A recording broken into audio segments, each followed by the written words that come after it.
Some people are going through the unimaginable. Some people are going through what the general public would think is impossible. And these people are our children. Sometimes so young that they haven't even made it into high school. Sometimes young enough that they're still in elementary school. Or close enough. 5th graders. They're kids. And I was one of those kids. Hi, my name is Tori, and I was a youth at risk of homelessness, and you may be wondering what that means. The way that I have experienced it is anyone who is under the age of 21 who is experiencing unstable or unsafe housing and unreliable resources to basic necessities such as food. And in my specific case, I was a 16-year-old high school sophomore who was kicked out of their house in the middle of sophomore year. And I have a goal. My goal is in the next 10 or so days, 10, in the next 10 days, to bring light to these people, to the things that they have gone through or may still be going through, and to educate whoever may need to be educated on the steps to take, the ways to make it through it, what it looks like while you're in it, once you're out of it, and as you're recovering. I want to find ways to help those who may need help the way that I needed help, in the ways that I could not ever get. Because when you're in it, the most horrifying part is that you feel like you are entirely alone. Not just because you're going through it, but because while you're going through it, you will feel loss of yourself and your family and your friends, and sometimes even your future. And you may sit there in the midst of it, in potentially one of the darkest pits you've ever been in your life, and you will wonder how you can get out of it.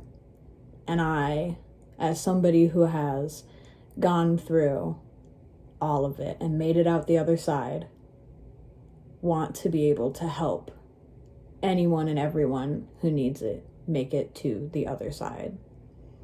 And so the only way that I feel is fair to begin all of this is by talking about my own experience, my own story, what brought me here, what got me through it, what it looked like for me personally.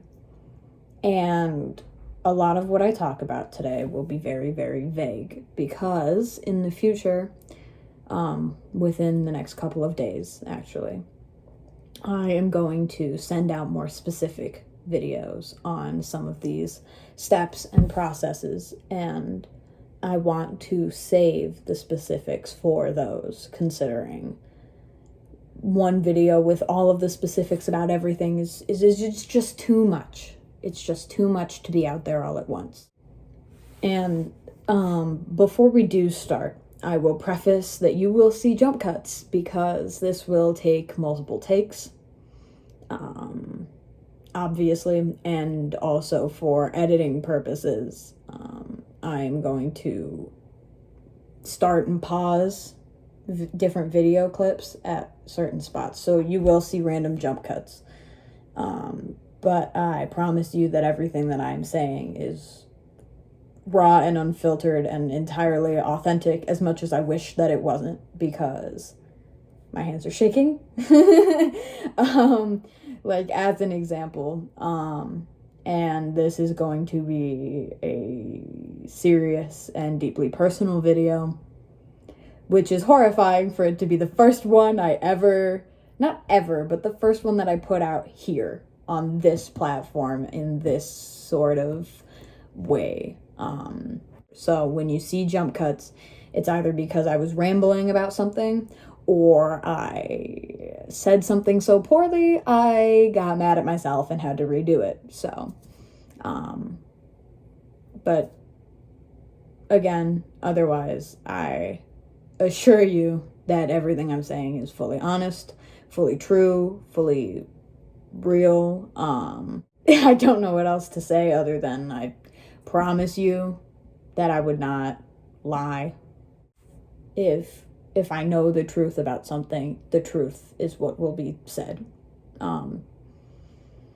Because when talking about such serious topics, that is what is in fact most important, is the truth. So with all that said and done, we are going to start before the beginning. Because while talking about this, I want to be able to give you, the viewer, a general idea of what my family was like before anything happened. Because for understanding many of the feelings that I felt, many of the things that I went through, it's important to understand how much of a 180 this kind of was for my father. So to start, my parents were never in a particularly happy marriage. My mother, who had 4 children in a 5-year span, was dealing with starting to homeschool a 5-year-old, 6-year-old, and still changing diapers for an infant and breastfeeding. And she really didn't get much help with managing the house chores and children and etc. From my father, who was Mr. Working Man, and to his credit, he was working 70 hours a week, every week, mostly night shifts, from what I can remember as a kid.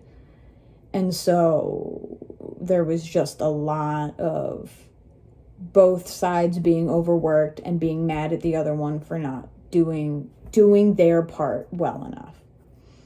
And overall, there were a lot of different beliefs. Who holds what, I will say nothing to, but there were a lot of very, very, very conflicting ideas and beliefs, and it just was evident from as long as I can remember that my parents were not going to stay together. It's also important to note that I am the oldest of 4 children. Not only 4 children in my house, but I was the oldest of all of my cousins. I was the first grandkid, the first kid. On both sides of my family, I was the first. I'm the oldest. So it puts me in a unique perspective of when I left, to feel like I was letting everyone down and leaving everyone behind. And so soon enough, my parents actually went through with said divorce, and my mother was moving out 2 states away, which was a hard adjustment as somebody who had always had mom right at home when they needed her. And soon enough, I ended up taking on the role of mother, as parent number 2, because dad was always working or sleeping or busy, and as much as to his credit, he did make time for the kids. I want to add in this little snippet that I talk about how my dad didn't parent us. And I think I did a bad job of talking about that. When in reality, I meant he wasn't always parenting the way that we needed him to parent, even though he had his moments of teaching us and parenting us. And I want to make that clear here now. He was never a emotions first kind of man. He didn't care how you felt. He didn't care at all. So I took on the emotional burden. If someone had an emotional problem, if someone felt something, if someone needed help with something, I was there. Not to talk them through it like, well, this is how you do it, just do it. But to kind of work them through the emotional turmoil that they may have been feeling. once again, while we are here and I'm editing this, I think it's important to add that in taking on this emotional burden of others, I neglected my own emotional needs a lot. I was always second to everyone else because of the lack of support that I got from my dad or from anyone else in whenever I needed it.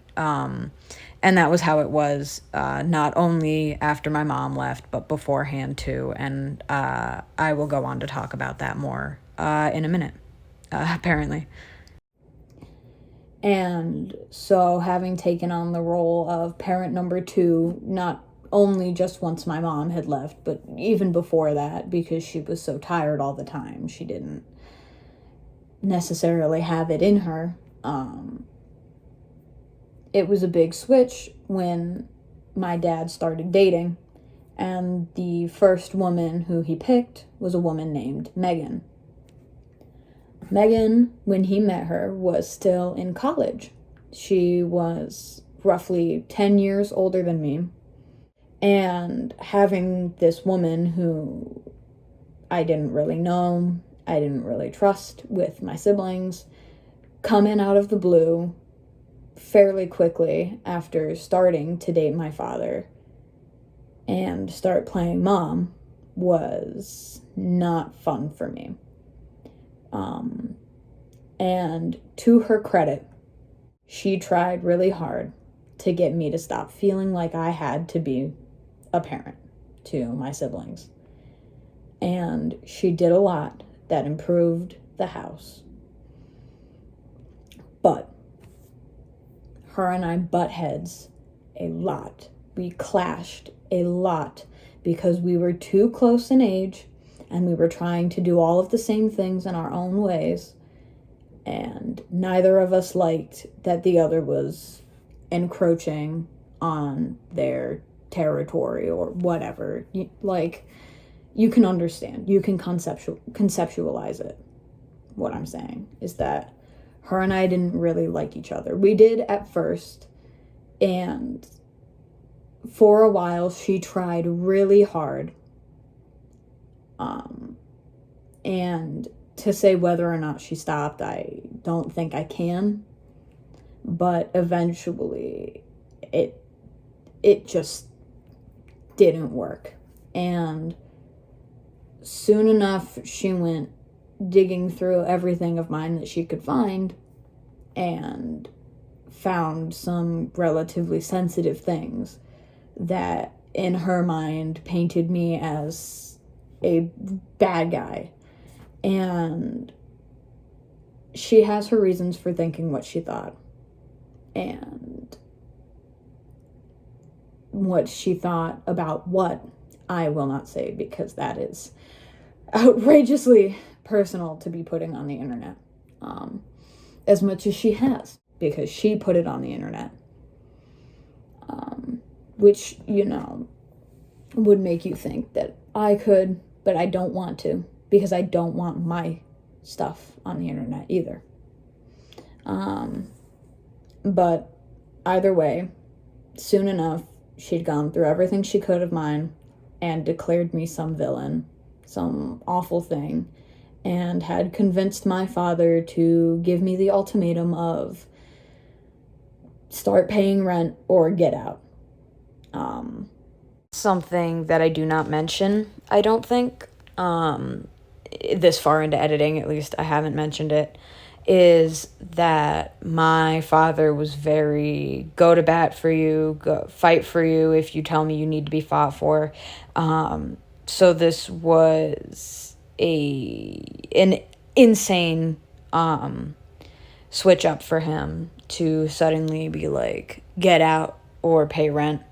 And I will continue on explaining some of the reasons why that was an outrageous standard, some of the circumstances for why I couldn't meet it, and then why I did end up leaving. But I thought this was important to mention because for me it was very important, not only at the time, but even still now, it's important to me that this 180 be brought to light, because it just shows how people change for the people around them, whether they know that they are or not, and whether they understand the consequences of changing for those people around them or not.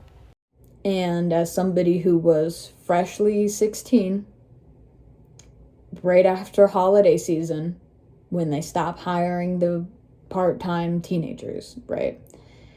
And who had never been given an opportunity to try and find a job before, was now thrust into find a job in less than a month and make enough money to pay whatever I determine is rent or leave. And when I was given that ultimatum, the only thing I could think of is, how do I find a way to pay rent? And I did try as hard as I could for 2 weeks. Within those 2 weeks, living in that house had turned into torture, which feels lightly put. I couldn't eat. I couldn't do laundry. I couldn't use the bathroom without it being criticized and being given a reminder that I was on borrowed time. And within 2 weeks, I couldn't take living there anymore. And I think that was the worst place I have ever been in my life. Even though it hasn't been outrageously long since then, I cannot see a situation where I will end up in such a dark place again, except for, like, the death of people who I care about a lot, which might bring me close. The amount of grieving and anger and sorrow that I felt just during those 2 weeks alone, let alone for the next year at least after, and even still now, is, it's so hard to put into words and to try and ask anyone to understand or relate to. And I have tried and gotten nowhere. But when I did finally get out, after 2 weeks of endless fighting, really, just for myself, not with anyone, just fighting against the tide, maybe.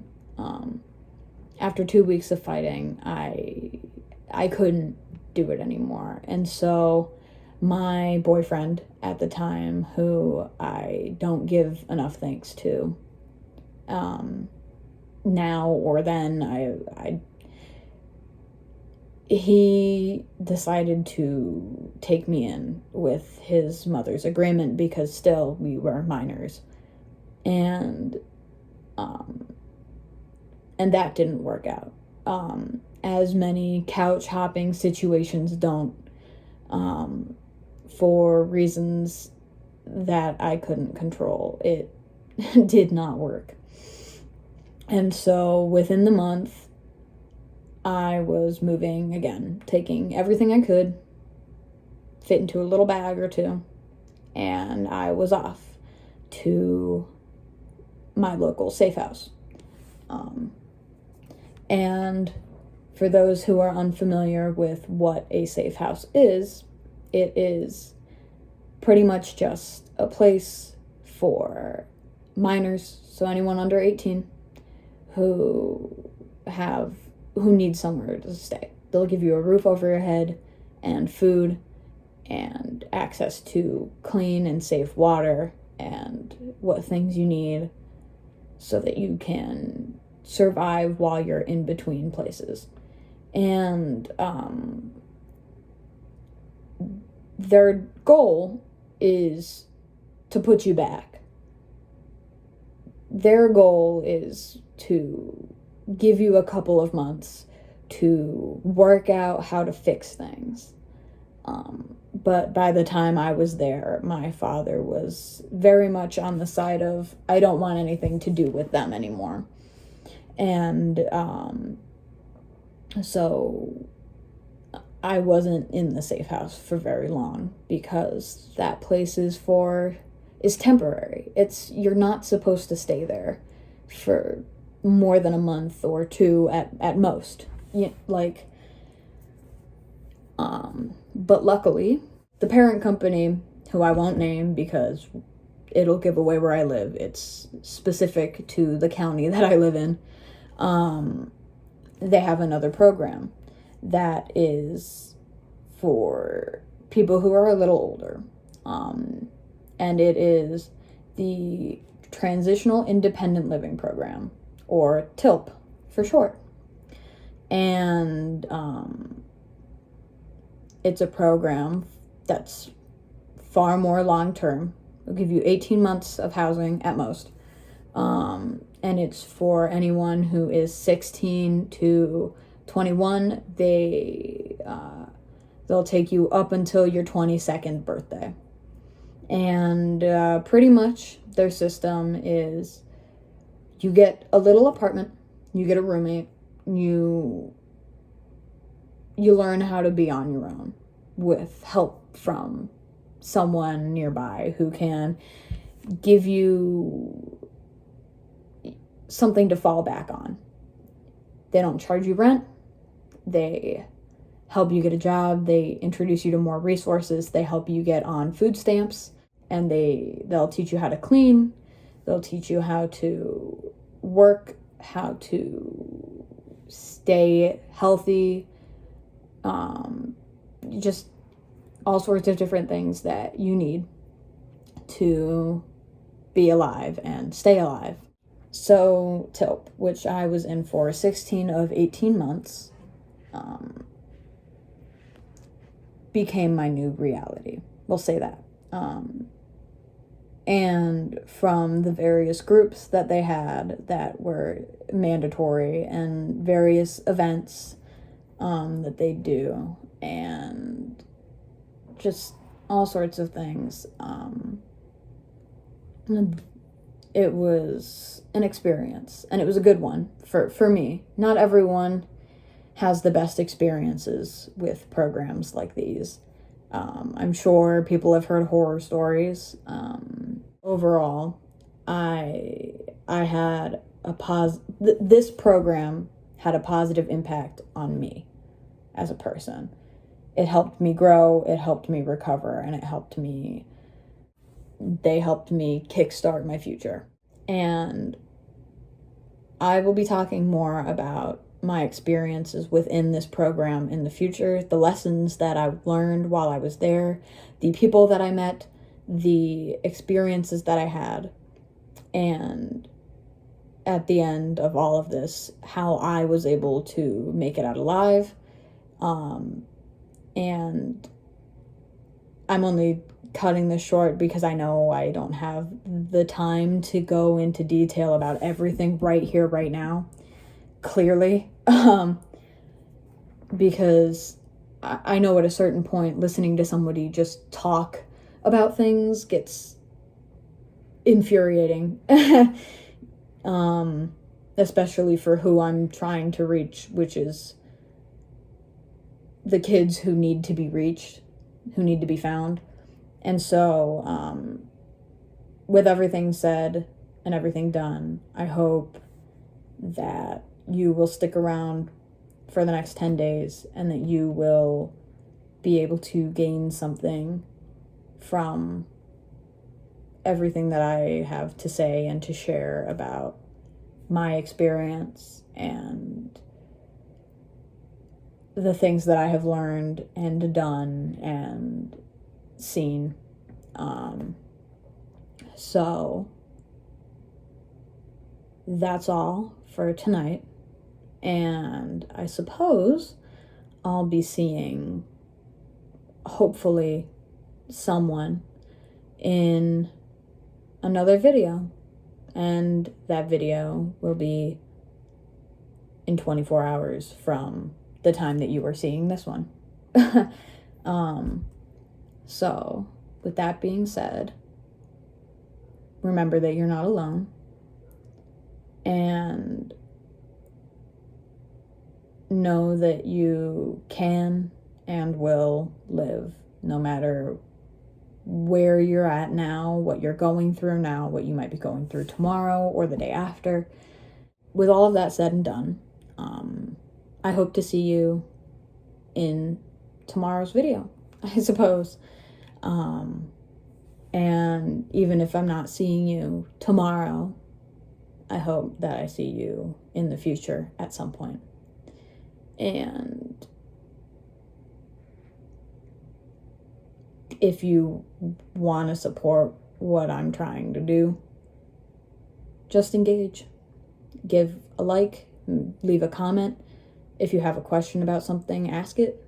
And maybe it'll help me know what people need to hear, because I can only go off of what I know I was wondering when I was going through this. And while I haven't talked in depth about anything yet, about any one thing yet, for lack of time, I hope that knowing that I have gone through it and that I am here on the other side of it will at least help you know that you can get through it too, no matter how good or bad it may seem. And I hope that I can help you find help.